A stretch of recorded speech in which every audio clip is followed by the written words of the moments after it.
there is another America. And this other America has a daily ugliness about it that constantly transforms the buoyancy of hope into the fatigue of despair. In this America, millions of work-starved men walk the streets daily in search for jobs that do not exist. In this America, millions of people find themselves living in rat-infested, vermin-filled slums. What's up, YouTube family? Welcome back to my space. As a black young African man who's been looking to understand the history of people who look like me in the Americas, I have been doing a lot of research just to get to understand the rich history of black Americans. And I stumbled upon this good video of Martin Luther King, Jr., discussing issues of the Americas, discussing issues that there are two Americas, and they thought that this is a nice one to share and just to get to explore this topic. So the other America is a powerful speech by Dr. Martin Luther King Jr. on March 14th of 1967 at Stanford University. And this speech, he discusses the profound economic and social disparities that exist in the United States, describing the country as being divided into two Americas. The key points of the speech are: number one, two Americas. He describes one America as the land of plenty and prosperity, where citizens experience freedom and opportunity to pursue happiness. This America is characterized by abundance, with access to quality education, decent housing, and financial security. While the other America, however, is a place of poverty where people of all races, but particularly African Americans, face systematic inequality, lack of access to education, inadequate housing and employment, and economical despair. Then the other point to look at is the economic disparities. King addresses the vast economic inequalities between the two Americas, emphasizing that poverty is a deeply entrenched issue that affects millions of people regardless of their hard work or abilities. Then the third point to look at is the racial injustice. He also speaks about racial discrimination, arguing that it is a significant factor contributing to the existence of other America. King highlights how racism perpetuates poverty and social injustice, disappropriately affecting black Americans. Then the fourth point is the call for change, where the king calls for a revolution of values, urging society to shift from a thing-oriented to a person-oriented society. He advocates for addressing poverty, promoting economic justice, and ensuring equal opportunities for all, regardless of races. Then the last point is nonviolent resistance. Throughout the speech, King reiterates his commitment to nonviolence as a means of achieving social justice. He believes that through peaceful protest and activities, it is possible to bring meaningful change. So guys, I want us to hear the words of Martin Luther King as he explains whatever I've just explained in a nutshell. So guys, let's watch this video. Dean Napier, Mr. Bell, members of the faculty and members of the student body of this great institution of learning, ladies and gentlemen. Now there are several things that one could talk about before such a large, concerned and enlightened audience. There are so many problems facing our nation and our world that one could just take off anywhere. But today I would like to talk mainly about the race problem, since I'll have to rush right out and go to New York to talk about Vietnam tomorrow, and I've been talking about it a great deal this week and weeks before that. But I'd like to use as a subject from which to speak this afternoon the other America. And I use this subject because there are literally two Americas. One America is beautiful for situation. And in a sense, this America is overflowing with the milk of prosperity and the honey of opportunity. This America is the habitat of millions of people who have food and material necessities for their bodies, and culture and education for their minds, and freedom and human dignity for their spirits. In this America, millions of people experience every day the opportunity of having life, liberty, and the pursuit of happiness in all of their dimensions. And in this America, millions of young people grow up in the sunlight of opportunity. But tragically and unfortunately, there is another America. And this other America has a daily ugliness about it that constantly transforms the buoyancy of hope into the fatigue of despair. In this America, millions of work-starved men walk the streets daily in search for jobs that do not exist. In this America, millions of people find themselves living in rat-infested, vermin-filled slums. In this America, people are poor by the millions, and they find themselves perishing on a lonely island of poverty in the midst of a vast ocean of material prosperity. In a sense, the greatest tragedy of this other America is what it does to little children. Little children in this other America are forced to grow up with clouds of inferiority forming every day in their little mental skies. And as we look at this other America, we see it as an arena of blasted hopes and shattered dreams. Many people of various backgrounds live in this other America. Some are Mexican Americans, some are Puerto Ricans, some are Indians, some happen to be from other groups. Millions of them are Appalachian whites. Probably the largest group in this other America in proportion to its size in the population is the American Negro. The American Negro finds himself living in a triple ghetto, a ghetto of race, a ghetto of poverty, a ghetto is to deal with this problem of the two Americas. We are seeking to make America one nation, indivisible, with liberty and justice for all. Now let me say that the struggle for civil rights, or the struggle to make these two Americas one America, is much more difficult today than it was 5 or 10 years ago.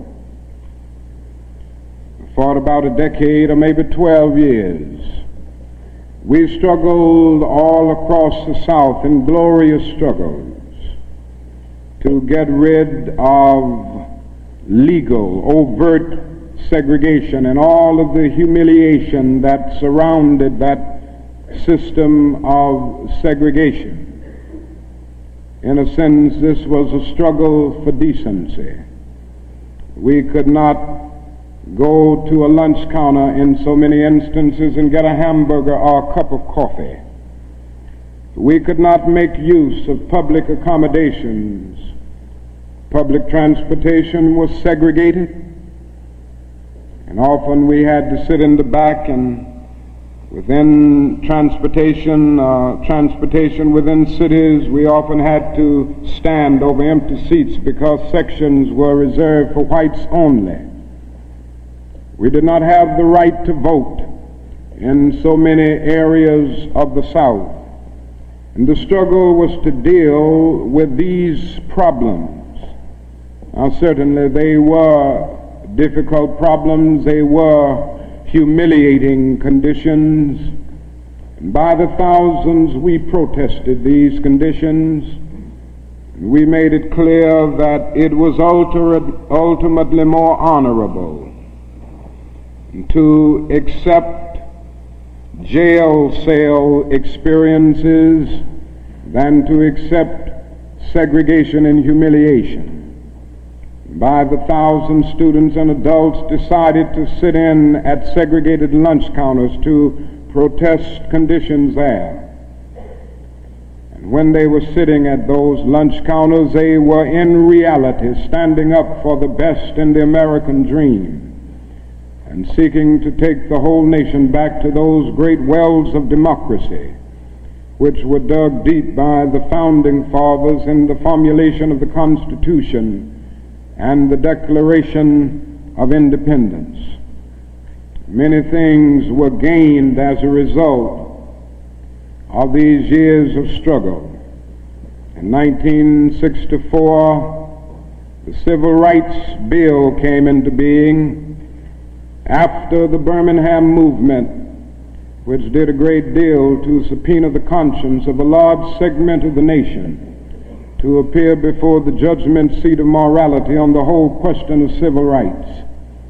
After the Selma movement in 1965, we were able to get a voting rights bill. Now, all of these things represented strides, but we must see that the struggle today is much more difficult. It's more difficult today because we are struggling now for genuine equality. And it's much easier to integrate a lunch counter than it is to guarantee a livable income and a good solid job. It's much easier to guarantee the right to vote than it is to guarantee the right to live in sanitary, decent housing conditions. It is much easier to integrate a public park than it is to make genuine quality integrated education a reality. And so today we are struggling for something which says we demand genuine equality. It's not merely a struggle against extremist behavior toward Negroes. And I'm convinced that many of the very people who supported us in the struggle in the South are not willing to go all the way now. I came to see this in a very difficult and painful way in Chicago over the last year where I've lived and worked. Some of the people who came quickly to march with us in Selma and Birmingham were active around Chicago. And I came to see that so many people who supported morally and even financially what we were doing in Birmingham and Selma were really outraged against the extremist behavior of Bull Connor and Jim Clark toward Negroes rather than believing in genuine equality for Negroes. Family, that was a powerful speech from Martin Luther King Jr. I just found it so powerful because it reminds me as a young African man that the struggle for black people started long time ago in America. From the research I've done, from the talks I have had from different scholars from a while ago, this just tells me how it is hard to be a black man in the US. It is very, very hard. So in the video, Martin Luther King speaks of the other America. You know, he tries to emphasize that there are two types of America. One America where things are flowing, things are good, there are opportunities, you know, children are growing well, they're having access to education, you know, they are well brought up. Then there's this other side of America where people are languishing in poverty, there are no opportunities, you know, there are no hopes, people are just tired, people do not have hopes about tomorrow, people are not even eating. These are two different types of America. And the goal of Martin Luther King was to unite America and to ensure that America is one. And here are some of the key points that he spoke about in the other America. He says the first one is beautiful, it's overflowing with prosperity and honey of opportunities. They have food and material necessities for their bodies, culture and education for their minds, freedom and human dignity for their spirits. You know, they are free, they have freedom, they are not struggling in any way. Millions grow up in the sunlight of opportunities. Imagine you're in a place where just opportunities are, there are a lot of opportunities. Opportunities, in fact, look for you rather than you going to look for them. Then there's now the other America. The other America has daily ugliness about it.